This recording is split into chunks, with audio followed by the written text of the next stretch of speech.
விறுவிறுப்பான அரசியல் நிகழ்வுகளை பற்றிய ஆய்வுகள், நியாயங்களின் நிறம் மாறாத கூர்மையான விமர்சனங்கள், தீமைகளை சுட்டெரிக்கவும் நல்ல அரசியலை வளர்த்தெடுக்கவும் அறிவார்ந்த விவாதங்கள், இளைய தலைமுறையிடம் விழிப்புணர்வை ஊட்டும் விரிவான வரலாற்று விளக்கங்கள், கலை, இலக்கியம், ஆன்மீகம், பண்பாடுகளை படம் பிடித்து காட்டும் கருத்தோவியங்கள் வாரந்தோறும் உங்கள் தமிழருவி தர்பாரில் அணிவகுக்கும். அவருடைய உடல் நலிவுற்ற நிலையில் அஞ்சிய அரசாங்கம் சிறையிலே இருந்து கொண்டு வந்து அவரை வீட்டு காவலில் வைத்தது. 40 நாள் வீட்டிற்குள்ளேயே இருந்தார். நண்பர்களே, 40 நாட்கள் வெளியேவே அறையை விட்டு வராமல் வீட்டுக்குள்ளே இருக்கிறார். வீட்டுக்கு வெளியே போலீஸ் காவல் இருக்கிறது. 40 நாள் முடிந்து இந்த பிரிட்டிஷ் பேரரசினுடைய சர்வ அதிகாரங்களையும் கொண்ட இந்திய அரசினுடைய கண்களில் மிளகாய் பொடி தூவி அந்த வீட்டிலிருந்து வெளியே காவல் செய்து கொண்டிருந்த காவல்துறையின் கண்காணிப்பிலே இருந்து விடுபட்டு வெளியேறினார். எப்படி? தாடி வளர்த்துக் கொண்டார், ஒரு குல்லாய் வைத்துக் கொண்டார், ஒரு பத்தன் மாதிரி வேடம் அணிந்து கொண்டு மௌல்வி ஜைனுதீன், மௌல்வி முஹம்மது ஜைனுதீன் என்று பெயர் வைத்துக் கொண்டு நேதாஜியை உள்ளே பார்க்க போய் வெளியே வருபவர் போல அவர் வெளியேறினார். காவல்துறை பார்த்து கொண்டுதான் என்றால் அவர்கள் பார்த்த நேதாஜி வேறு. இப்பொழுது வெளியே வருபவர் மௌல்வி, ஒரு இஸ்லாமியர் வருகிறார். ஒன்று புரிந்து கொள்ளுங்கள், இஸ்லாமியர்களுக்கும் இந்துக்களுக்கும் இடையே ஒரு இணக்கமான சூழலை வாழ்நாள் முழுவதும் வளர்த்தெடுத்த தலைவன் நேதாஜி. இந்திய தேசிய ராணுவத்தையே எடுத்துக் கொள்ளுங்கள், பிறகு சொல்கிறேன். எனவே மௌல்வி ஜைனுதீனாக வெளியே வந்தார். அவருடைய சகோதரியினுடைய மகன் சிசிர் குமார் போஸ், அவர்தான் இந்த புத்தகத்தினுடைய படைப்பாளியும் கூட. நேதாஜியினுடைய அனைத்து கடிதங்களையும் தொகுத்து போட்டிருக்கிறார். இந்த கடிதங்களை எல்லாம் படித்து பார்க்க வேண்டும். நான் அந்த சிசிர் குமார் போஸ் காரை ஓட்டுகிறார். கல்கத்தாவிலே இருந்து 200 கிலோமீட்டர் தொலைவிலே இருக்கிற கோமோ என்கிற ரயில் நிலையத்தில் போய் சேர்கிறார்கள். இந்த கோமோ ரயில் நிலையத்திலே இருந்து பெஷாவர் நோக்கி ரயில் பயணம் தொடர்கிறார் நேதாஜி. அங்கிருந்து பெஷாவர் போனார். பெஷாவர் இவையெல்லாம் ஏற்கனவே ஏற்பாடு செய்யப்பட்டவை. பிறகு பெஷாவரிலே இருந்து காபூல் நோக்கி போகிறார். நண்பர்களே, கைபர் கணவாய் வழியாக போக வேண்டும். காரில் பயணம் செய்கிறார் காபூல் நோக்கி. கார் இடையிலே ரிப்பேர் ஆகிவிடுகிறது. காரில் செல்லக்கூடிய சூழ்நிலை இல்லை. கால்களால் நடந்தே போகிறார் அந்த கணவாய் பிரதேசத்தில். அதற்கு பிறகு இங்கிருந்து நேதாஜி தப்பிவிட்டார் என்று செய்தி அறிந்ததும் ஆப்கானிஸ்தான் எல்லை வரையில் வெள்ளை அரசாங்கம் செய்தியை பரப்பி எங்கே நேதாஜி கிடைத்தாலும் அவனை பிடியுங்கள் என்று சொல்கிறது. அந்த சூழலில் அத்தனை பேருடைய கண்காப்பிலிருந்தும் தன்னை விடுவித்துக் கொள்வதற்காக ஒரு மசூதியில் மட்டும் 4 நாட்கள் அவர் மறைந்து வாழ்ந்தார். ஒரு மசூதியில் 4 நாட்கள் இருந்தார்.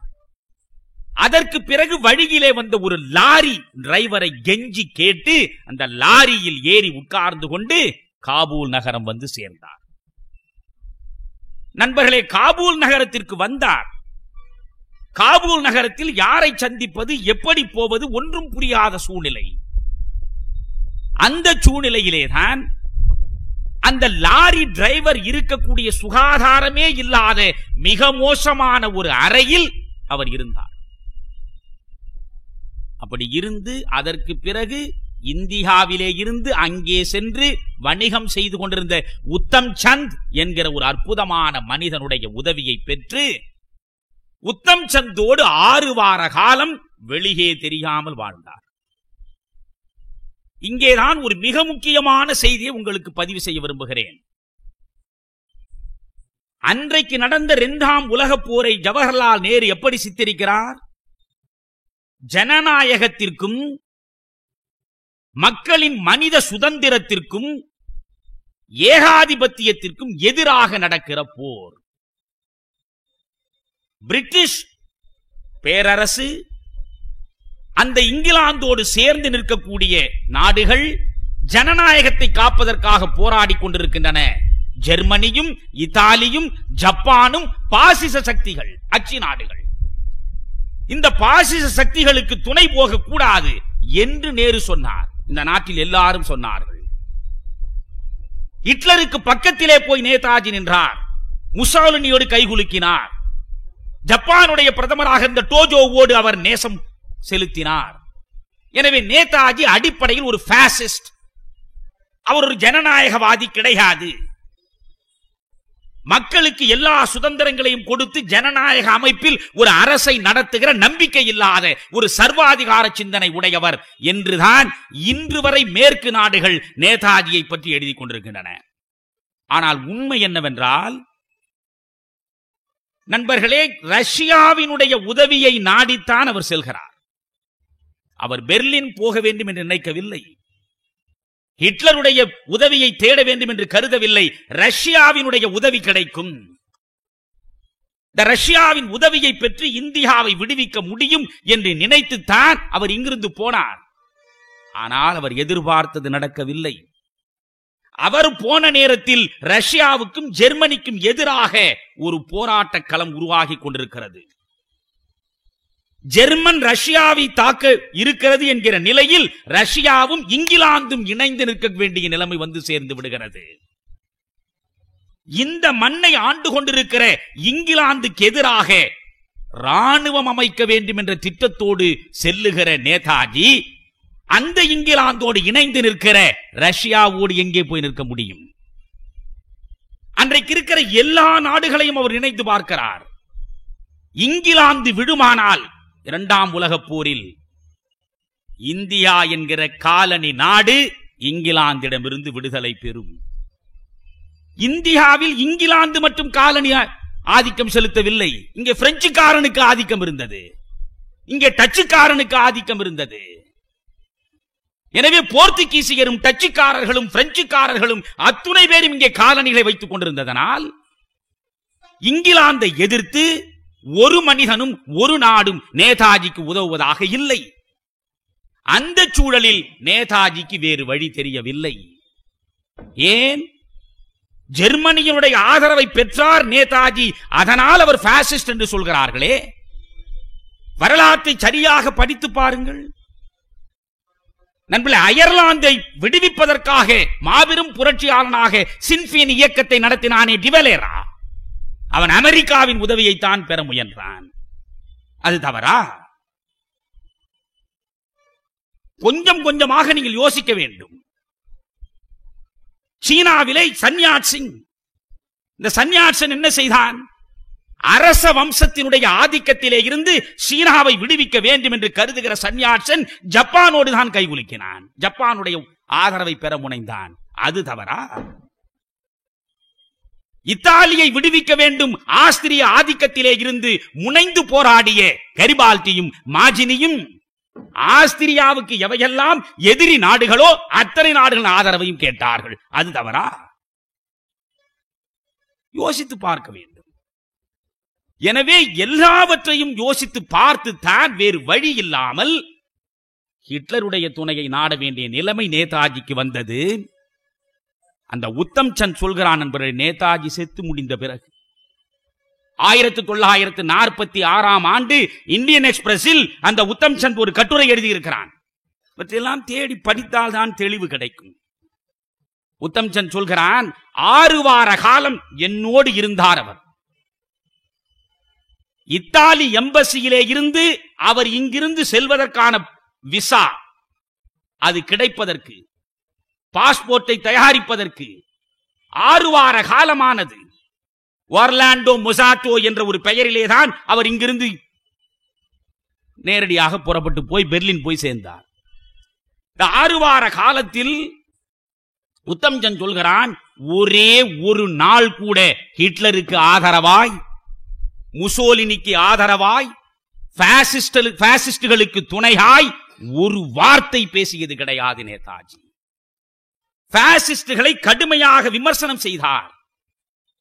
ரஷ்யாவின் துணை கிடைத்தால் போதும், இந்த ரஷ்யா துணையோடு இந்திய அடிமை தலையை நான் அறுத்து விடுவேன் என்று நம்பினார். வாய்ப்பு இல்லாத நிலையில்தான் அவர் அங்கே போனார் என்று தெளிவாக எழுதுகிறான். நான் இன்னொன்றும் சொல்கிறேன். நீங்கள் நேதாஜியினுடைய வரலாற்றை முழுமையாக படித்து பாருங்கள். எங்காவது ஒரு இடத்தில் ஹிட்லரை பாராட்டி, முசோலினியை புகழ்ந்து, பாசிஸ்டுடைய நடவடிக்கைகளை ஆதரித்து ஒரு எழுத்து எழுதியிருக்கிறானா, ஒரு வார்த்தை பேசியிருக்கிறானா என்றால் கிடையாது. பல பேர் சொன்னார்கள், இந்த பாசிஸ்டுகள் பக்கத்திலே போய் நீங்கள் நிற்கிறீர்களே தேவையா என்று. நேதாஜி தெளிவாக சொன்னான், my concern is with India, only with India. என்னுடைய கவலை முழுவதும் என் இந்தியா தான்.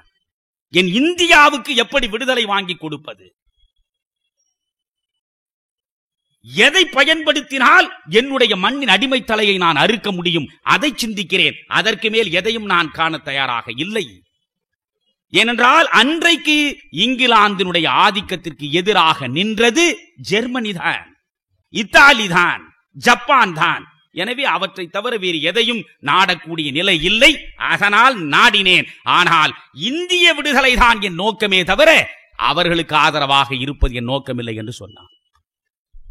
அந்த ஜெர்மனியை நோக்கி பெர்லினுக்கு 71 நாட்கள் ஆனது. இங்கே அவர் கல்கத்தாவிலே இருந்து புறப்பட்டவர் ரயிலில் போனார், காரில் போனார், கால்களால் நடந்தார், லாரியில் போனார். இப்படி எல்லா விதமான சிரமங்களையும் கடுமையாக அனுபவித்துத்தான் பிறகு காபூலிலே இருந்து உத்தம் சந்தின் உதவியோடு ஒரு காரை பெற்று ரஷ்ய எல்லை வரையில் பொகாரோவுக்கு சென்று, பொகாரோவிலே இருந்து சமர்கண்ட் போய், சமர்கண்டிலே இருந்து மாஸ்கோவுக்கு போய், மாஸ்கோவிலே இருந்து பெர்லினுக்கு போய் அவர் சேர்கிறார். நண்பர்களே, பெர்லினிலே அவர் போய் சேர்ந்த பிறகு நீங்கள் ஒன்று புரிந்து கொள்ளுங்கள், ஹிட்லருக்கு எடுபடியாக இருந்தவர் இல்லை நேதாஜி.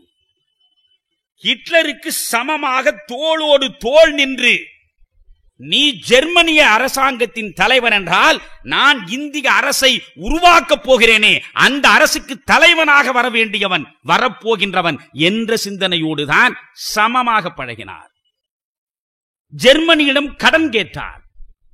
50,000 வீரர்கள் கொண்ட ஒரு ராணுவத்தை நான் அமைத்து விட்டால் இந்தியாவை விடுவித்து விடுவேன், அதற்கு நீ பண உதவி செய்ய வேண்டும் என்று கேட்டார்.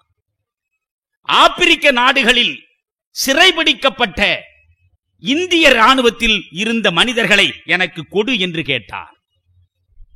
நண்பர்களே, அங்கே அவர் தொடங்குகிற பொழுது இந்திய தேசிய ராணுவத்திற்கான அடிப்படை அமைப்பாக இந்தியன் இண்டிபெண்டன்ஸ் லீக் என்ற ஒன்றை உருவாக்குகிறார். அந்த இண்டிபெண்டன்ஸ் லீகை உருவாக்குகிற பொழுது அதில் இருந்த உறுப்பினர்கள் மொத்தம் 25 பேர் தான்.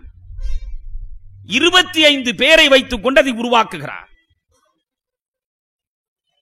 ஜெர்மனியிலே இருக்கிற போதுதான், இந்த பெர்லின் வீதிகளிலே நடக்கிற போதுதான் அங்கே இருந்த இந்தியர்கள் நேதாஜி சுபாஷ் சந்திர போஸ் என்கிற மனிதனை நேதாஜி என்று சொன்னது அங்கேதான்.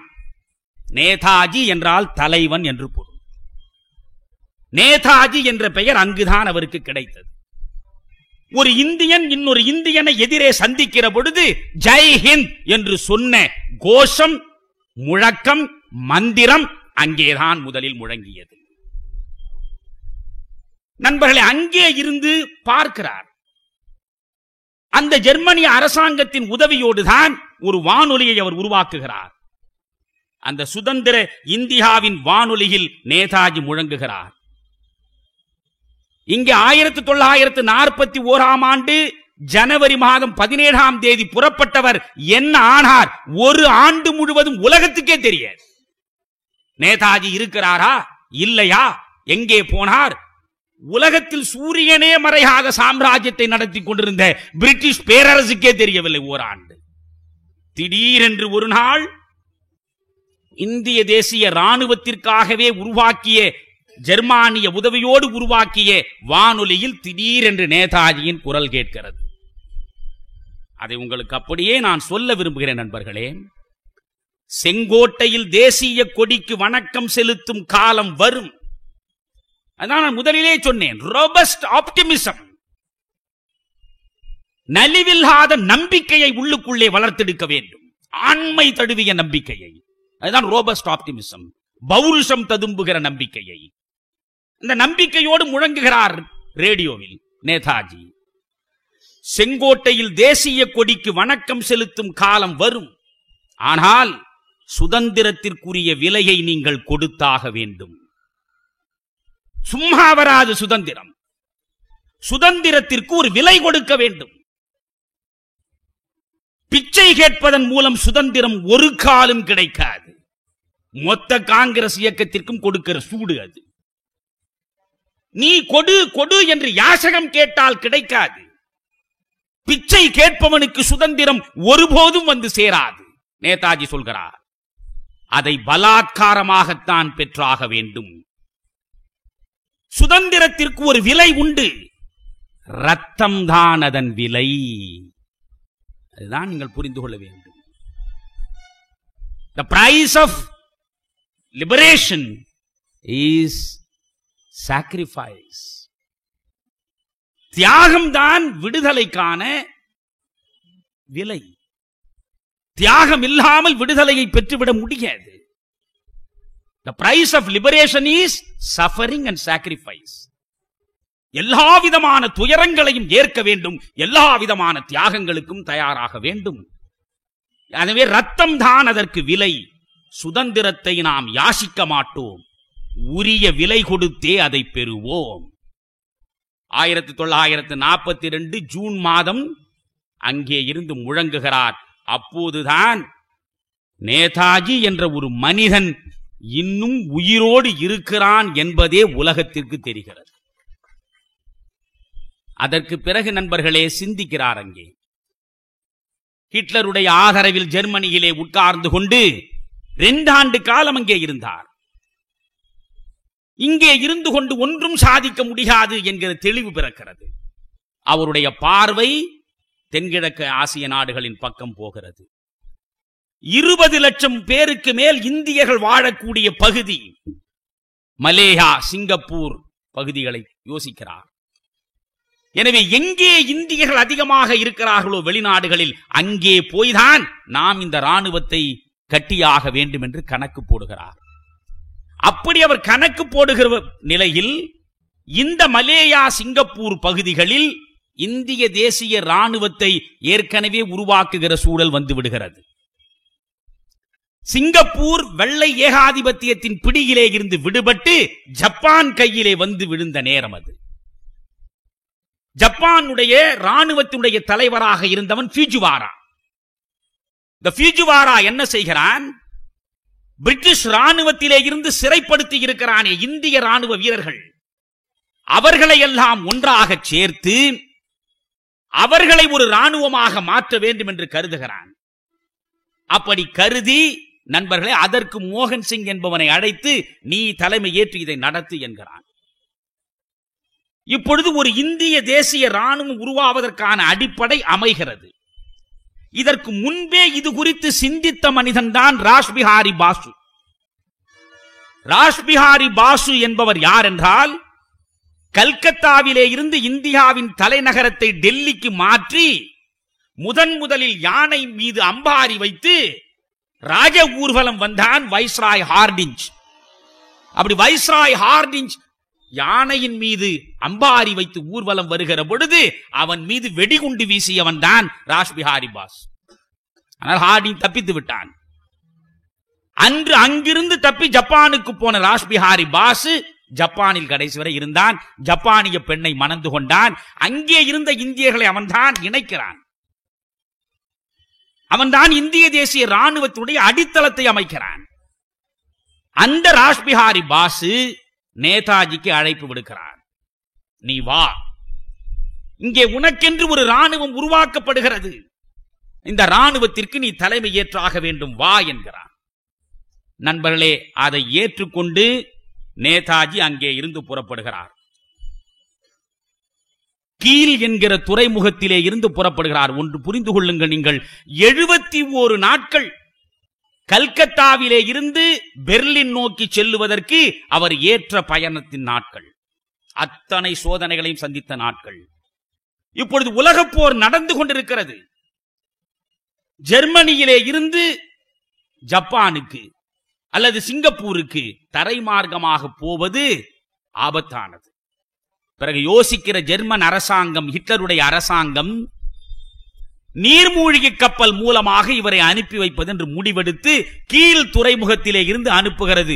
90 நாட்கள் அட்லாண்டிக் பெருங்கடல் வழியாக வந்து ஆப்பிரிக்காவுடைய தெற்கே இருக்கிற நன்னம்பிக்கை முனையை கடந்து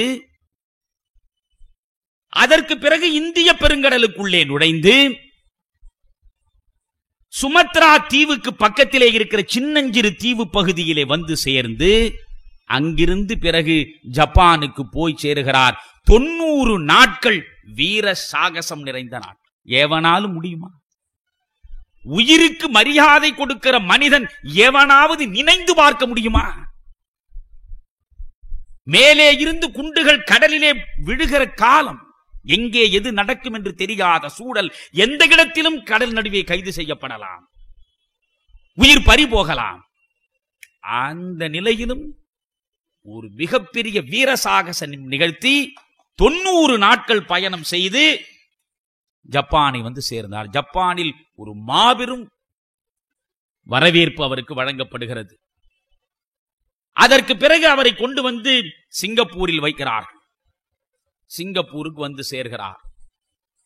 சிங்கப்பூரில் நண்பர்களே, காத்தே என்கிற ஒரு சினிமா அரங்கத்திற்குள் 1000 பிரதிநிதிகள் கூடுகிறார்கள். இந்தியன் இண்டிபெண்டன்ஸ் லீக் சார்பாக அந்த 1000 உறுப்பினர்கள் உள்ளே உட்கார்ந்து கொண்டிருக்கிறார். பல்லாயிரம் மனிதர்கள் வெளியே நின்று கொண்டிருக்கிறார்கள். இந்த பல்லாயிரம் மனிதர்கள் வெளியே நின்று கொண்டிருக்கிற அந்த சூழலில் உள்ளே இருக்கிற 1000 உறுப்பினர்களை வைத்துக் கொண்டு ராஷ்பிஹாரி பாசு பேசுகிறார். இதுவரை இந்த இந்திய தேசிய ராணுவத்தின் தலைமை பொறுப்பை நான் வைத்திருந்தேன். அந்த தலைமை பொறுப்பை இன்று முதல் நேதாஜியிடம் வழங்குகிறேன். ஏன் நேதாஜியிடம் வழங்குகிறேன்? ராஷ்பிஹாரி பாசு சொல்கிறார், he is the best, the noblest, the most daring and the most dynamic in the youth of India. நேதாஜிக்கு கொடுக்கிற அடைமொழிகளை பாருங்கள். He is the best, the noblest, the most daring and the most dynamic in the youth of India. He is a brilliant leader and an uncompromising fighter. அதுதான் முக்கியம். சமரசம் செய்து கொள்பவன் லட்சியவாதியாக இருக்கவே முடியாது. He is not only a brilliant leader, he is an uncompromising fighter. He has dedicated his life to the cause of Indian independence. இந்த இந்தியாவினுடைய சுதந்திரத்திற்காகவே தன்னை முற்றாக அர்ப்பணித்துக் கொண்ட இந்த மகத்தான இளைஞர்களின் தலைவனை, வலிமை மிக்க இளைஞர்களின் தலைவனை, மேன்மை மிக்க இளைஞர்களின் தலைவனை, வீரம் மிக்க இளைஞர்களின் தலைவனை உங்கள் முன்னாலே நாங்கள் நிறுத்தி இருக்கிறோம். அவனிடம் இந்த தலைமை பொறுப்பை கொடுக்கிறோம். இந்த பகுதியிலே இருக்கிற 20 லட்சம் இந்தியர்கள் இன்று முதல் இவனுடைய தலைமையின் கீழ் செயற்படுவதற்கு தயாராக இருக்கிறார்கள் என்றார். நண்பர்களே, இந்த இந்திய தேசிய ராணுவத்தை நேதாஜி உருவாக்கினார். ஆயிரக்கணக்கான மனிதர்கள் அந்த இந்திய தேசிய ராணுவத்தில் சேருவதற்காக போட்டி போட்டு வந்து நிற்கிறார்கள். பல்லாயிரம் பேர் தங்களுடைய வேலையை எல்லாம் விட்டுவிட்டு, வேலையை துறந்து விட்டு இந்த நாட்டிற்காக போட்டி போட்டு கொண்டு வந்து நிற்கிறார்கள். அந்த ராணுவத்தில் சேர வருகிற மனிதர்களுக்கு நேதாஜி என்ன சொன்னான்? ஒவ்வொருவனும் மனதிலே வைத்திருக்க வேண்டும் நண்பர்களே. நேதாஜி சொல்கிறார், ஒரு தலைவன் எதை சொல்ல வேண்டும்? இன்று வரை எந்த இயக்கம் நடத்தினாலும் எப்படி ஒரு தலைவன் தொண்டனிடம் சொல்ல வேண்டும்? நேதாஜி அன்றைக்கு சொல்கிறார், இருளிலும் ஒளியிலும், சுகத்திலும் துக்கத்திலும், வேதனையிலும் வெற்றியிலும் நான் உங்களுடனே இருப்பேன். இன்றைக்கு ஒளியில் இருப்பான், சுகத்தில் இருப்பான், வெற்றியில் இருப்பான். ஆனால் நேதாஜி சொல்கிறார், இருளிலும் ஒளியிலும், சுகத்திலும் துக்கத்திலும், வேதனையிலும் வெற்றியிலும் நான் உங்களுடனே இருப்பேன். என்னோடு நீங்கள் இருக்கிறீர்கள், உங்களுக்கு நான் என்ன தருவேன், எதை தருவேன் என்று உறுதிமொழி கொடுத்து நீங்கள் என் முன்னாலே வந்து நிற்கிறீர்கள். சொல்கிறார், நான் உங்களுக்கு தரக்கூடியது எவை தெரியுமா? பசி, தாகம், துன்பம், சொல்லுணா துயரங்களை தருகிற நிர்பந்த பயணங்கள், ஏன் மரணம், இவற்றை தவிர வேறு எதையும் இப்போது உங்களுக்கு நான் தருவதற்கு இல்லை. என்னோடு வந்தால் பசிதான், தாகம்தான், நிர்பந்த பயணம்தான், மரணம்தான் உங்களுக்கு கிடைக்கும். இவற்றைத்தான் என்னாலே தர முடியும். ஆனால் வாழ்விலும் சாவிலும் நீங்கள் சளைக்காமல் என்னை பின்பற்றி வந்தால் வெற்றிக்கும் சுதந்திரத்திற்கும் உங்களை நான் நிச்சயம் அழைத்து செல்வேன். அதுதான் நேதாஜி நண்பர்களே. அப்படி சொன்னார்.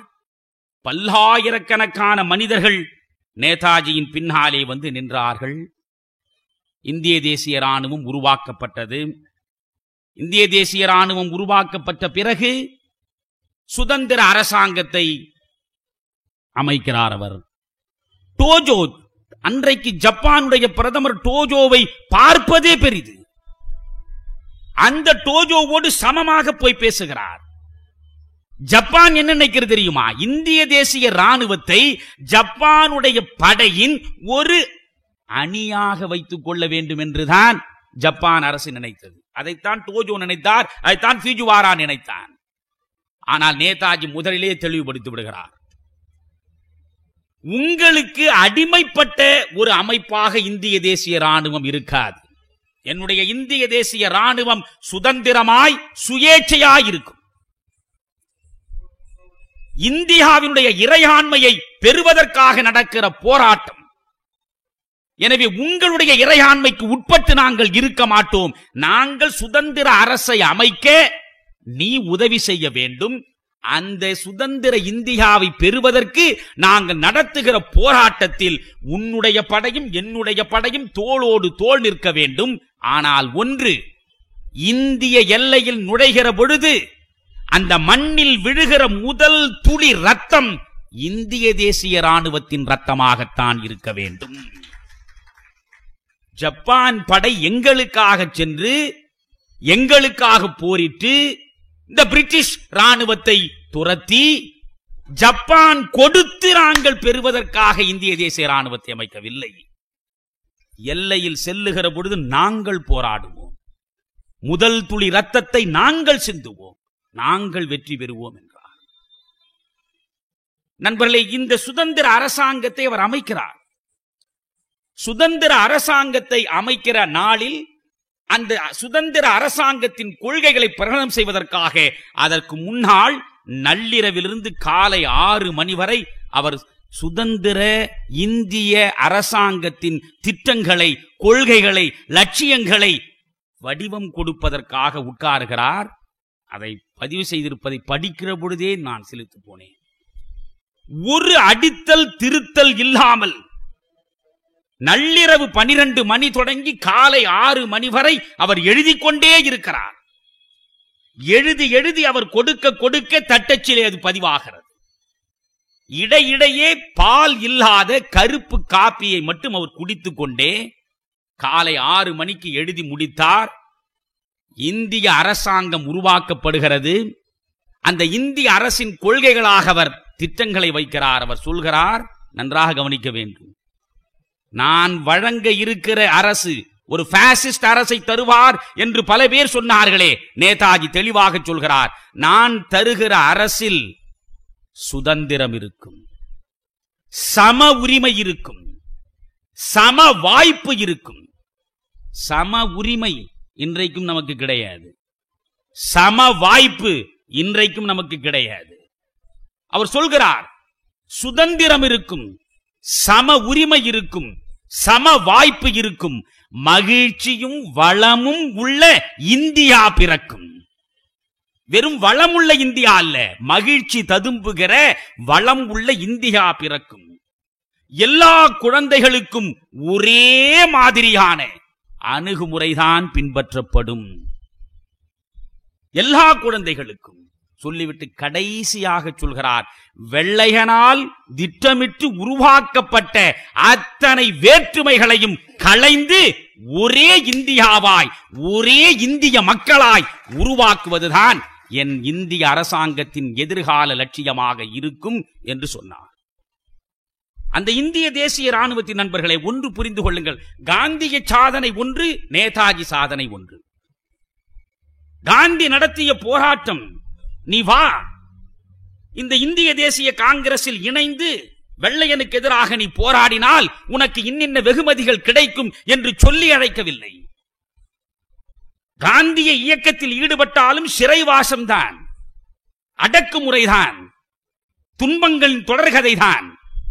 எல்லாவற்றையும் ஏற்றுக்கொண்டு வர வேண்டும் என்று மகாத்மா சொன்னார். ஜாதி பார்க்காமல் அத்துணை பேரும் வந்தான், மதம் பார்க்காமல் அத்துணை பேரும் வந்தான், ஏற்றத்தாழ்வு இல்லாமல் அத்தனை பேரும் வந்தான். ஜாதி இல்லாமல், மதம் இல்லாமல், பணக்காரன் ஏழை என்ற பிரிவு இல்லாமல் அனைவரும் சேர்ந்து ஒரு இயக்கமாக கட்டப்பட்டது காந்திய சாதனை. ஆனால் ஒன்று புரிந்து கொள்ளுங்கள், 1939 வரை காந்திய சாதனை இவ்வளவு தூரம் விரிந்து பறந்து, நண்பர்களே, இந்தியாவின் சகல மனிதர்களையும் இந்திய தேசிய காங்கிரசுக்குள்ளே இணைத்தாலும் இந்த நாட்டில் இருந்த பிரிட்டிஷ் ராணுவத்தில் இருந்த லட்சக்கணக்கான இந்தியர்களில் ஒருவன் கூட காந்தியையோ காங்கிரசையோ திரும்பி பார்க்கவில்லை. அந்த பிரிட்டிஷ் ராணுவம் நண்பர்களே தோற்கடிக்கப்படுகிற நிலையில், அங்கே போர்க்கைதிகளாக போய் நிற்கிற நிலையில், தங்களுடைய சகலவிதமான நம்பிக்கைகளையும் இழந்து, வாழ்க்கையை இழந்து, போர் கைதிகளாக நின்ற அந்த மனிதர்களை கொண்டு ஜாதி பார்க்காமல், மதம் பார்க்காமல், ஏற்றத்தாழ்வு பார்க்காமல், என்ன கிடைக்கும் என்று எதிர்நோக்காமல், தியாகம் ஒன்றையே அடிப்படையாக வைத்து, என் பின்னாலே வா, வந்தால் உனக்கு சம்பளம் உண்டு, அந்த சம்பளம் மரணம் மட்டுமே என்று சொல்லி, மரணம் தானடா உனக்கு சம்பளமாக தருவேன் என்று சொல்லி, அவ்வளவு ராணுவத்திலே இருந்தவர்களும் ஒன்றாக இணைந்து நேதாஜியின் பின்னால் நின்றார்கள் என்றால் இது காந்தி சாதிக்காத சாதனை, நேதாஜி சாதித்த இடம் இது. ராணுவத்தில் ஒருவன் கூட காந்தி பக்கம் திரும்பவில்லை. ஆனால் அத்தனை ராணுவ வீரர்களையும் தேசத்தின் விடுதலை பக்கம் திருப்பிவிட்ட மனிதன் நேதாஜி. நேதாஜி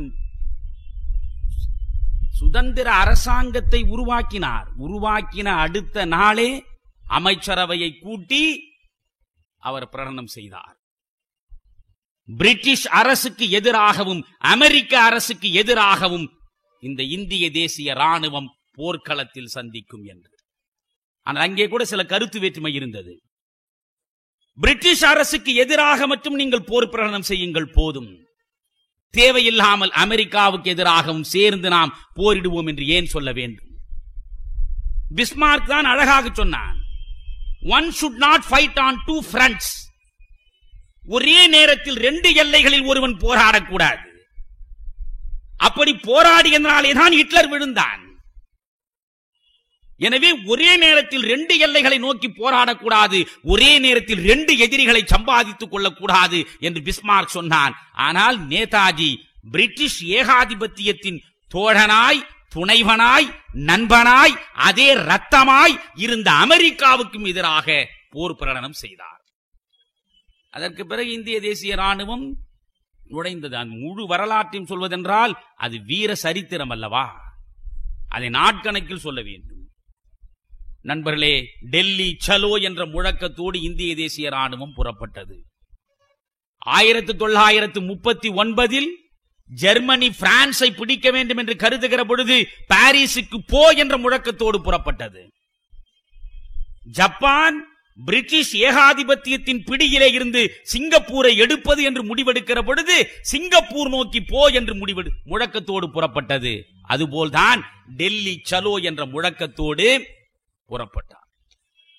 நண்பர்களே, யாருமே கற்பனை கூட செய்து பார்க்காத அளவுக்கு இந்த இந்திய தேசிய ராணுவம் இந்திய எல்லை வரை வந்தது. அவர் உருவாக்கிய அரசு, அவர் இந்திய தேசிய ராணுவத்தினுடைய தலைமை இடங்களாக சிங்கப்பூரை ஒன்றும் ரங்கூன் ஒன்றுமாக வைத்தார். ஏன் ரங்கூனை வைத்தார் என்றால், ரங்கூனைத்தான் அவர் ராணுவ தளமாக அமைத்து இந்திய எல்லைக்குள்ளே நுழைய வேண்டும் என்று கருதுகிறார். ஒரே நேரத்தில் 2 இடத்தில் தலைமையகங்களை வைத்தார். அன்றைக்கு இருந்த இந்தியர்களை திரட்டுவதற்காக எப்படியெல்லாம் இந்த பத்திரிகை நடத்தினார் அவரே. அவர் நடத்திய இந்திய தேசிய ராணுவத்தின் சார்பாக, இந்திய தேசிய அரசின் சார்பாக நடத்தப்பட்ட பத்திரிகைகள் ஆங்கிலத்திலே வந்தது, இந்துஸ்தானியிலே வந்தது, தமிழிலே வந்தது. ஏனென்றால் அந்த இந்திய தேசிய ராணுவத்தில் ஈடுபட்ட மகத்தான மனிதர்களில் பெரும்பாலானவர்கள் தமிழர்கள். அந்த இந்திய தேசிய ராணுவத்திற்கு அள்ளி அள்ளி அள்ளி கொடுத்தவர்கள், அந்த கொடுத்து கொடுத்து கரம் சிவந்தவர்கள் பெரும்பாலும் தமிழர்கள். அதனால்தான் தமிழர்களை போற்றி பாராட்டினார். தேவர் பெருமகனிலே இருந்து ஒவ்வொருவரையும் அவர் போற்றினார் என்றால் தமிழ் மண்ணின் மீது அவருக்கு தனி பாசமே இருந்தது. நண்பர்களே, எந்த அளவுக்கு நேதாஜி சுயமரியாதை உள்ளவன் என்றால், ஜெர்மனியிடம் கடன் பெற்றார். அங்கே இருந்த பொழுது அந்த கடன் வாங்கினோம் என்பது உள்ளுக்குள் உறுத்திக் கொண்டே இருந்தது. இங்கே இந்திய சுதந்திர அரசாங்கத்தை உருவாக்கி நிதியை திரட்ட தொடங்கியதும் இந்த நிதியிலிருந்து அந்த கடன் பெற்றாரே அதை கொடுத்து ஜெர்மானியின் அரசு கடனை அடைத்தார் நேதாஜி. இன்றைக்கும் அது ஆவணங்களிலேயே பதிவு செய்யப்பட்டிருக்கிறது. வாங்கிய கடனை அடைத்தார். கோடி கோடியாக மக்கள் கொண்டு வந்து கொட்டினார்கள். நேதாஜி எதை சொன்னாலும் செய்வதற்கு தயாராக இருந்தார்கள். புறப்பட்டது இந்திய தேசிய ராணுவம். வந்தது நண்பர்களே 1943-44 வரையில் உள்ளே நுழைந்து வந்தார்கள். இன்றைக்கு இருக்கிற மணிப்பூரின் தலைநகராக இருக்கிற இம்பாலுக்கு 3 மைல் தொலைவு வரையில் வெற்றிகரமாக வந்துவிட்டது நேதாஜியுடைய ராணுவம். இந்திய எல்லையில் கால் பதித்தாகிவிட்டது. வழியில் இருந்த அத்தனை போர்களிலும் பிரிட்டிஷ் ராணுவத்திற்கு எதிராக போரிட்டு வென்று இந்திய மண்ணுக்குள்ளே நுழைந்தார் நேதாஜி. ஆனால் அந்த நேரத்தில் தான் லார்ட் மவுண்ட் பேட்டன், அன்றைக்கு சிங்கப்பூரை பிறகு தளமாக ஏற்றுக்கொண்டவன், இங்கே வந்து இந்தியாவின் கவர்னர் ஜெனரலாக கடைசியாக இருந்துவிட்டு போனார். இந்தியா பாகிஸ்தான் பிரிவதற்கு லார்ட் மவுண்ட் பேட்டன் தலைமையில் பெரும் படை வந்து சேர்ந்தது. அந்த படையை எதிர்த்து இந்திய தேசிய ராணுவம் நிற்க முடியவில்லை. ஜப்பானிய ராணுவமும் நிற்க முடியவில்லை. இதற்கிடையே அகில உலக அளவில் நடைபெற்ற போரில் ஜப்பானுக்கு எதிராக அமெரிக்கா வந்தது. ரஷ்யா வேறு ஜப்பானுக்கு எதிராக போர் பிரகடனம் செய்தது. அமெரிக்கா அங்கிருந்து ஹிரோஷிமா நாகசாகியில் அணுகுண்டை போட்டுவிட்டு போனது. ஜப்பான் எழுந்து நிற்க முடியாத நிலையில் வேறு வழி இல்லாமல் சரணாகதி அடையக்கூடிய சூழலுக்கு வந்து சேர்ந்தது. 1945 ஆகஸ்ட் மாதம் 15ஆம் நாள். 1945 ஆகஸ்ட் 15 ஜப்பான் விடுகிறது. விழுவதற்கு முன்பு வரையில் இங்கே நேதாஜி போராடுகிறார். இனி ஜப்பானிடமிருந்து ராணுவ உதவி இல்லை. நண்பர்களே, அந்த நேரத்தில் கடுமையான மழை, எல்லா விதமான சப்ளை லைன், எது எது வந்து சேர வேண்டும், உணவு, ஆயுதங்கள், வேண்டிய மருந்து எவையும் கிடைக்கவில்லை. இந்த நிலையில் தோல்வி மேல் தோல்வி. வேறு வழியில்லாமல் படையை திரும்ப வேண்டும் என்று அறிவித்து விட்டார் நேதாஜி. படை தோல்வியை பெற்று மீண்டும் சிங்கப்பூர், மலேயா நோக்கி திரும்ப வேண்டிய சூழ்நிலை, பாங்காக் நோக்கி நேதாஜி திரும்ப வேண்டிய நிலைமை வந்து சேருகிறது. நண்பர்களே, அப்படி திரும்புகிற பொழுது மலேரியா, சீதபேதி, இப்படி பல்வேறு விதமான கடுமையான நோய்களுக்கு உட்பட்டு மருத்துவ வசதி இல்லாமல், வேறு எந்த வசதியும் இல்லாமல் ஆயிரக்கணக்கான இந்திய தேசிய ராணுவ வீரர்கள் சாகிறார்கள். செத்தவர்கள் போக மற்றவர்கள், எஞ்சியவர்கள் மீண்டும் சிங்கப்பூர், மலேசியா பகுதியை நோக்கி செல்ல வேண்டும் என்று முனைகிற பொழுது பர்மாவிலே ஓடிக்கொண்டிருக்கிற அந்த சிட்டகாங் ஆறை கடந்து போக வேண்டும். இந்த ஆறை கடந்து செல்வது அவ்வளவு எளிதான காரியம் இல்லை. உயிரோடு கடக்க முடியும் என்ற நிலை இல்லாத நிலையிலும் மேலிருந்து விமானத்திலே இருந்து குண்டுகள் வீசப்படுகின்றன. பிரிட்டிஷ் ராணுவத்தின் விமானங்கள் தொடர்ந்து குண்டுமழை பொழிந்து கொண்டிருக்கிறது.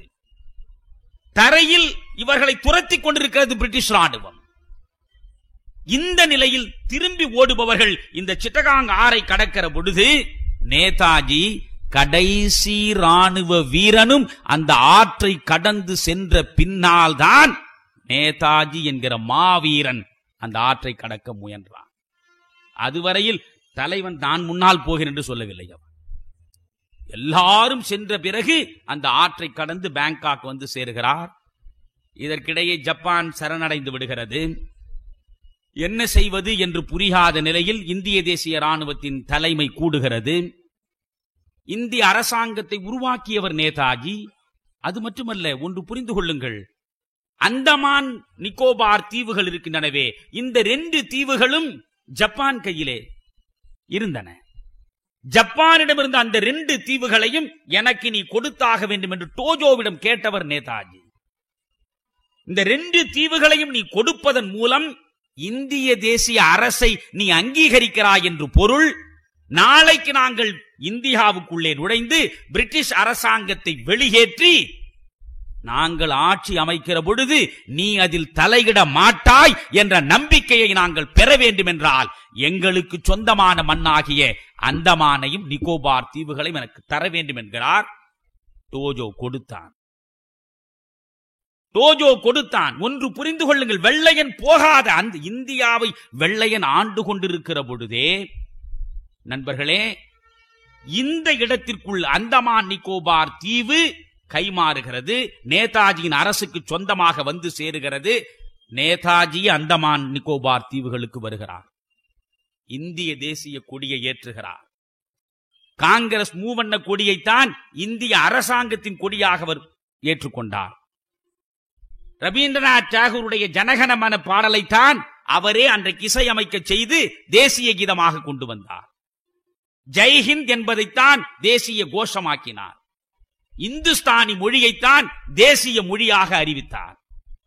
அவர் சொன்ன இந்துஸ்தானி, அந்த ஹிந்தி தான் இன்றைக்கு இந்தியாவின் மொழியாக இருக்கிறது.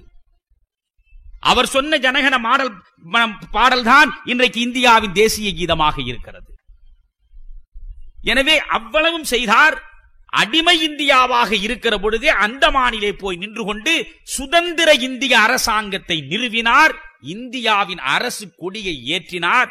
ஏற்றியது மட்டுமல்ல, லோகநாதன் என்கிற தன்னுடைய அமைச்சரவையில் இடம்பெற்றிருந்தவனை அதன் அதிகாரியாக நியமித்தார். அது மட்டுமல்ல, ஆங்கிலேய கவர்னர் இருந்த பிரம்மாண்டமான அரண்மனையில் அவர் போய் தங்கினார். நேதாஜி போய் தங்கினார். இரவு பொழுதை கழிக்கிற பொழுது அவர் இதயம் என்னென்ன சிந்தித்திருக்கும் கொஞ்சம் கற்பனை செய்து பாருங்கள்.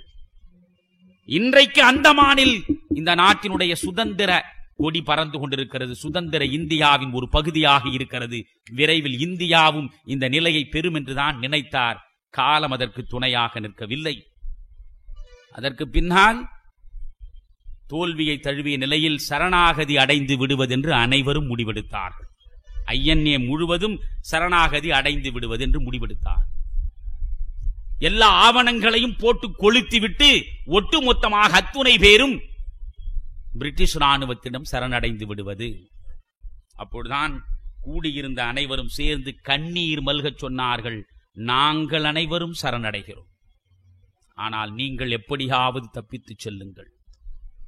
நீங்கள் தப்பித்துச் சென்றால் இன்றில்லாமற் போனாலும் என்றாவது ஒரு நாள் மீண்டும் நாம் இந்திய தேசிய ராணுவத்தை உருவாக்குவோம், இந்தியாவை பிடிப்போம். எனவே நீங்கள் இல்லாமல் எங்களாலே முடியாது, நீங்கள் தப்பித்துச் செல்ல வேண்டும் என்கிறார்.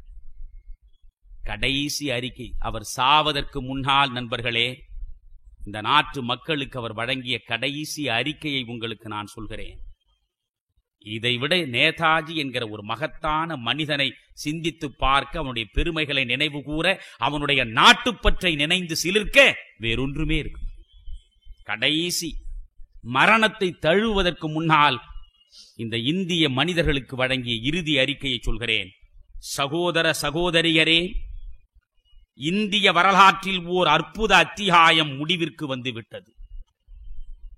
இந்த அத்தியாயத்தில் இங்கிருக்கும் ஆடவரும் பெண்டிரும் அழியாத இடத்தை பெற்றுவிட்டனர். இந்திய சுதந்திர போரில் பணம் பொருள் அனைத்தையும் அளித்து தியாகத்தையும் தேசப்பற்றையும் நீங்கள் அனைவரும் வெளிப்படுத்தினீர்கள். டோட்டல் மொபிலைசேஷன் என்ற என் குரலுக்கு இயல்பாய் நீங்கள் அளித்த மகத்தான ஆதரவு என்னால் என்றும் மறக்க முடியாதது. ஆசாத் இந்து படைக்கும், ஜான்சி ராணி மகளிர் பிரிவுக்கும், உலகத்திலேயே பெண்களை ராணுவ உடையில் நிறுத்திய முதல் புரட்சியாளன் நேதாஜி என்பதை மனதில் வைத்துக் கொள்ளுங்கள். பெண்களுக்கு ராணுவ உடை கொடுத்து ராணுவத்தில் பெண் பிரிவை கொண்டு வந்தவர் அவர்தான். உலகம் அதுவரை கண்டிராத சரித்திரம். அதனால் சொல்கிறார், ஜான்சி ராணி பிரிவுக்கும் எண்ணிலாத பிள்ளைகளையும் பெண்களையும் நீங்கள் அனுப்பி வைத்தீர்கள். சுதந்திர அரசுக்கு பணமும் பொருளும் அள்ளி அள்ளி வழங்கினீர்கள். இந்தியாவின் உண்மையான மக்களாய் உங்களுடைய கடமைகளை நீங்கள் ஆற்றினீர்கள். உங்கள் முயற்சியும் உழைப்பும் உடனடி வெற்றி தராததில் உங்களை விட எனக்கு வருத்தம் அதிகம். ஆனால் இந்த முயற்சி வீணில்லை. இது நம் தாயகத்தின் விடுதலைக்கு உலகம் முழுவதும் உள்ள இந்தியர்களின் உணர்வுகளை தூண்டும் முயற்சி. நாளைய உலகம் சுதந்திர பலிபீடத்தில் உங்கள் பங்களிப்பை பெருமையுடன் பேசும். நாம் பேசிக் கொண்டிருக்கிறோம் இப்பொழுது. நாளைய உலகம் உங்களுடைய பங்களிப்பை சுதந்திர பலிபீடத்தில் பெருமையோடு பேசும். உங்களுக்கு என்னுடைய இறுதியான ஒரே ஒரு வார்த்தை, தற்கால தோல்வியில் துவண்டு விடாதீர்கள். உங்கள் உணர்வுகளை சிதையாமல் செம்மையாக காத்திருங்கள். இந்தியாவின் விதியை எழுதுவதில் ஒரு நொடி கூட நீங்கள் தளர்ந்து போகாதீர்கள். இறுதியாக சொல்கிறேன், இந்தியாவை அடிமைப்படுத்த உலகில் எந்த சக்தியும் கிடையாது. ஜெய் ஹிந்த் என்று சொல்லிவிட்டு நேதாஜி புறப்பட்டார். 1945 ஆகஸ்ட் மாதம் 17ஆம் நாள் சைகோனிலே இருந்து அவர் விமானத்தில் புறப்பட்டார். அவர் அந்த விபத்தில் இறந்தாரா இல்லையா என்று இதுவரையில் நாம் ஆய்வு நடத்தி கொண்டிருக்கிறோம்.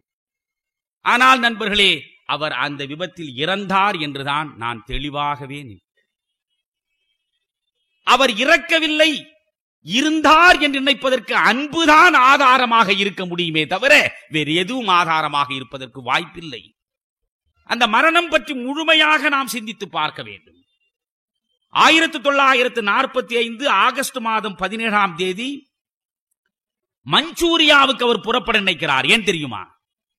ரஷ்யா ஜப்பானுக்கு எதிராக போர் பிரகடனம் செய்துவிட்ட நிலையில் இனி ஜப்பானின் துணையை நாம் நாட முடியாது, ஜப்பானும் சரணடைந்து விட்டது. ஆனால் இந்திய விடுதலை போரை இடையிலே நிறுத்த முடியாது, இந்த ரஷ்யாவை நாம் பயன்படுத்திக் கொள்ள வேண்டும் என்று கருதுகிறார்.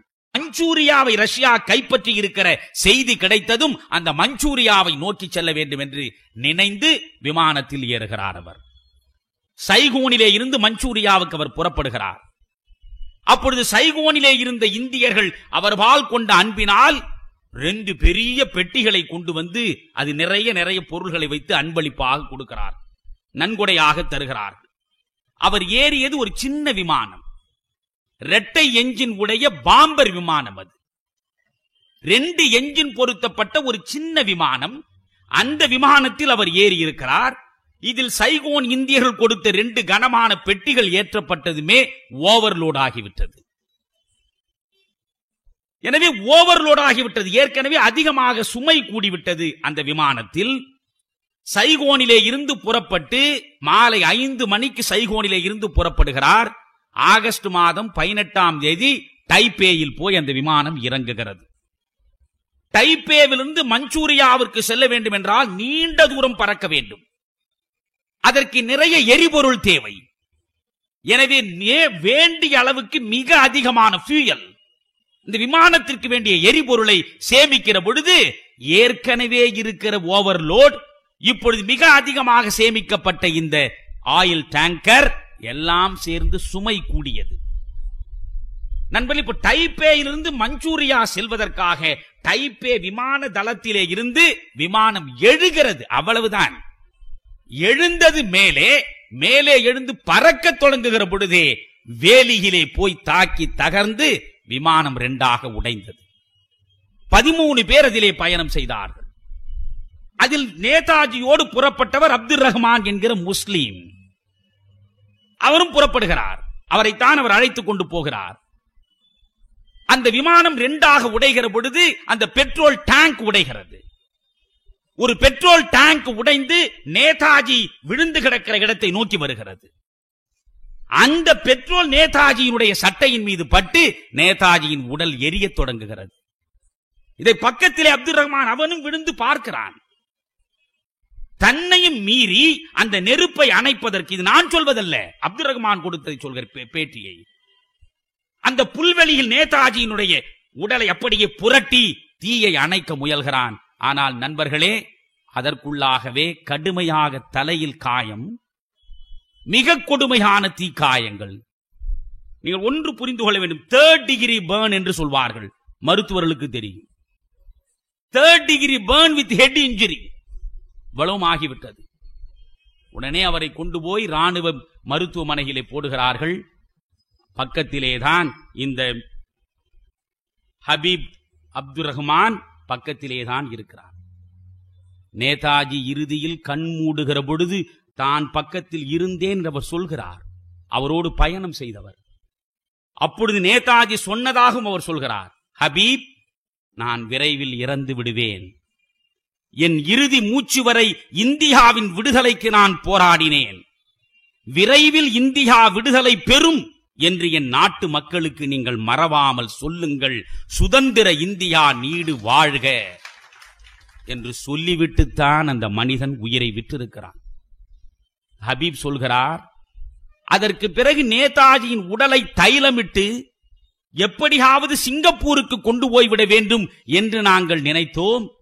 அன்று ஜப்பான் விழுந்து கிடந்த நிலையில் ஜப்பானுடைய துணையோடு அவருடைய உடலை கொண்டு போக முடியாத நிலையில் அங்கேயே எரிக்கப்பட்டு பிறகு சாம்பல் தான் டோக்கியோவுக்கு கொண்டு போகப்பட்டது. 1945 ஆண்டு நண்பர்களே அவர் இறக்கிறார். ஆகஸ்ட் மாதம் 18 இறக்கிறார். 21 வானொலியில் அறிவிப்பு வந்த பிறகுதான் உலகத்திற்கே அவர் இறந்தார் என்ற செய்தி தெரிகிறது. எனவே அவர் இறந்தார் என்பது மறுக்க முடியாத உண்மை. இந்திய மண்ணின் விடுதலையை நேசித்த அந்த மனிதன் இந்தியா விடுதலை பெற்ற பிறகும் எங்கோ ஓரிடத்தில் மறைந்திருந்தான் என்று சொன்னால் அந்த மாவீரனுடைய தியாகத்திற்கு அது பொருந்துமா என்று எனக்கு புரியவில்லை. நேரு செத்த பொழுது கூட இல்லஸ்ட்ரேட்டட் வீக்லியில் ஒன்று எழுதினான்.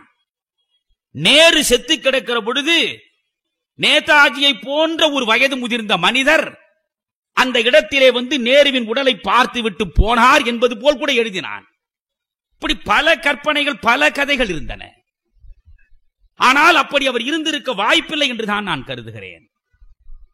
ஜவஹர்லால் நேரு பற்றி நேதாஜி சொன்னது, மகாத்மா காந்தி பற்றி சொன்னதெல்லாம் சொன்னால் தனி இன்னொரு கதையாக போகும். இதோடு முடிக்க விரும்புகிறேன். நேரு தான் கொண்ட கொள்கை அளவுக்கு இல்லை என்று நேதாஜி கருதுகிறார். காந்திக்கு பின்னாலே நேரு ஒளிந்து கொள்கிறார் என்பது நேதாஜியின் குறையாக இருந்தது. ஒரு முறை சொல்கிறார், இதே கோபாலகிருஷ்ண கோகலேவினுடைய சீடர்தான் மகாத்மா காந்தி. கோகலேவை ஆராதித்தவர். கோகலேவினுடைய கொள்கையை ஒரு நாளும் மகாத்மா ஏற்றுக்கொள்ளவில்லை. கோகலே மண்டியிட்டு விண்ணப்பம் போட்டு கொஞ்சம் கொஞ்சமாக சலுகைகளை பிரிட்டிஷ் அரசிடம் பெற வேண்டும் என்று நினைத்தவர். அவரை ஆராதித்தவர் மகாத்மா காந்தி. ஆனால் அவர் கொள்கையிலிருந்து முரண்பட்டார். மகாத்மா காந்தியை ஜவஹர்லால் நேரு ஆராதித்ததனால், அந்த பக்தியினால் காந்தியை எதிர்க்க முடியாமல் பின்னால் இருந்து என்று சொல்கிறாரே, காந்தி ஏற்றுக்கொண்ட கோகலேவையே கொள்கைக்காக எதிர்த்த பொழுது அந்த காந்தியை கொள்கைக்காக நேதாஜி நேரு ஏன் எதிர்க்கவில்லை என்று கேட்டார். இன்னொரு இடத்தில் அவர் தெளிவாக சொல்லுவார், இந்த நேருவை நினைக்கிற பொழுதே எனக்கு ஸ்பிங்ஸ் சிலைதான் கவனத்திற்கு வரும் என்பார். எகிப்தில் இருக்கிற ஸ்பிங்ஸ் சிலை, அது மனித முகம், சிங்க உடல் இருக்கும். மனித முகமும் சிங்க உடலும் இருப்பது போல இருக்கிறதே, அதுதான் ஜவஹர்லால் நேரு என்று சொல்கிறார். அதற்கு என்ன காரணம் சொல்கிறார்? அவருடைய மூளையில் ஒரே நேரத்தில் மாஸ்கோவை ஆதரித்து இருதயத்தில் மகாத்மாவை ஆதரித்தார் என்றால் ஸ்பிங்ஸை தவிர வேறு எதுவும் எனக்கு நினைவுக்கு வரவில்லை என்றார். அது எப்படி ஒரே நேரத்தில் மார்க்சியம் தழுவிய மாஸ்கோவை அறிவிலே வைத்துக் கொண்டு மகாத்மாவை இதயத்திலே வைத்துக் கொள்ள முடியும் என்று கேட்டவர் அவர். நீங்கள் இன்னொன்று புரிந்து கொள்ள வேண்டும், ஜவஹர்லாத்மாவுடைய வியூகத்தை நேரு நம்பவில்லை, அபுல் கலாம் ஆசாத் நம்பவில்லை, வல்லபாய் பட்டேல் நம்பவில்லை, நேதாஜியும் நம்பவில்லை. ஆனால் நம்பாத நிலையில் அவற்றை வெளிப்படையாக எதிர்க்கிற நெஞ்சு உரம் நேதாஜி ஒருவனுக்கு மட்டும்தான் இருந்தது.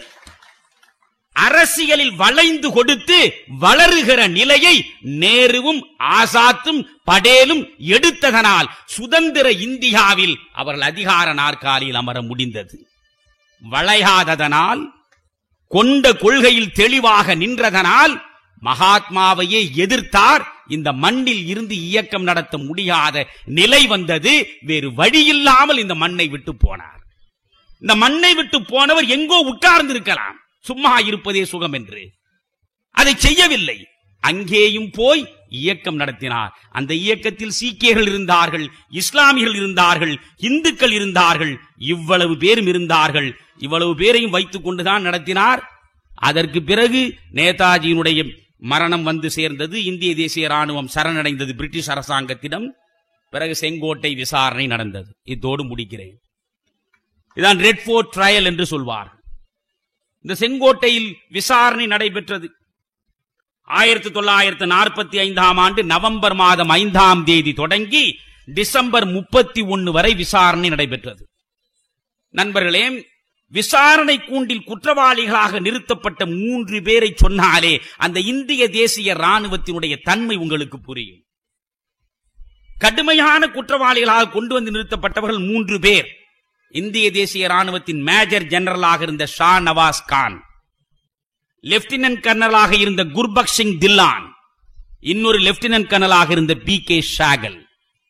நன்றாக யோசியுங்கள். ஷா நவாஸ் கான் முஸ்லிம், தில்லான் சீக்கியர், இந்த PK ஷாகல் என்கின்ற மனிதன் ஹிந்து. ஒரு இந்து, ஒரு சீக்கியன், ஒரு இஸ்லாமியன் கொண்டு வந்து இந்திய தேசிய ராணுவத்தின் சார்பாக குற்றவாளிகளாக நிறுத்தப்பட்டார்கள் என்றால் அங்கே இந்து என்று எவனும் இல்லை, இஸ்லாமியன் என்று எவனும் இல்லை, சீக்கியன் என்று எவனும் இல்லை, இந்தியன் என்று மட்டும்தான் எல்லாரும் இருந்தார்கள் அங்கே இந்திய தேசிய ராணுவத்தில். அந்த ராணுவ அந்த விசாரணை நடக்கிற பொழுது அதற்கு எதிராக காங்கிரஸ் அப்பொழுது ஏற்பாடு செய்தது. 17 பேர் கொண்ட கவுன்சில், அதற்காக வழக்கறிஞர் கவுன்சில் உருவாக்கப்பட்டது. ஜவஹர்லால் நேரு நேதாஜியினுடைய அந்த படை வீரர்களை விடுவிப்பதற்காக நடத்தப்பட்ட விசாரணையில் அவரே வழக்கறிஞராக உடை போட்டுக் கொண்டு 30 ஆண்டுகளுக்கு பின்னால் அவர் அந்த கருப்பு கவுன் அணிந்து கொண்டு வழக்காடுவதற்கு வந்தார். 17 பேர் கொண்ட மிகப்பெரிய மிகச்சிறந்த வழக்கறிஞர்கள் 17 பேரை வைத்து அந்த வழக்கை காங்கிரஸ் அப்பொழுது நடத்தியது. ஜவஹர்லால் நேரு அதிலே இருந்தார். புலாபாய் தேசாய் தான் அதற்கு தலைமை ஏற்றார். தேஜ் பகதூர் சாப்ரு, ஆசப் அலி, KN கட்ஜு, F நாரிமன், இப்படி பல பேர் இருந்து நடத்திய விசாரணையின் முடிவில் அவர்கள் விடுதலை செய்யப்பட்டார். ஆக இந்த சுதந்திர இந்தியாவினுடைய ராணுவத்தை, சுதந்திர இந்திய அரசை, நேதாஜியின் வாழ்க்கையை இப்பொழுது நாம் ஏன் சிந்தித்து பார்க்க வேண்டும் என்று சொன்னால், நண்பர்களே, இந்த மண்ணை நேசிக்கிற மனிதன், இந்த மண்ணினுடைய உரிமைகளை பூசிக்கிற மனிதன் இந்த மண்ணின் நலனை மனதிலே முன்னிறுத்த வேண்டும். அதற்காக எந்த தியாகத்தையும் செய்வதற்கு எப்பொழுதும் ஒரு இளைய கூட்டம் எழுந்து நிற்குமானால் தவறான மனிதர்களின் கையில் அரசியல் அமைப்போ அரசாங்கமோ வந்து சேராமல் இருக்கும். அதற்கு முக்கியமான தேவை நான், எனது, என் வீடு, என் சுகம், என் சொத்து, என் வாழ்வு என்ற நிலையிலே இருந்து விடுபட்டு நாம், நமது, நம்மன், நம் நாடு, நம் வாழ்வு என்று நினைக்கிற பொதுமை குணம் வர வேண்டும் என்றால் நேதாஜியை நினையுங்கள். நினைந்து நினைந்து அவருடைய வாழ்க்கையிலே இருந்து புதிய பாடங்களை பெறுங்கள். அதன் மூலம் ஒரு புதிய பாரதத்தை உருவாக்குங்கள் என்று சொல்லி விடைபெறுகிறேன். நன்றி, வணக்கம்.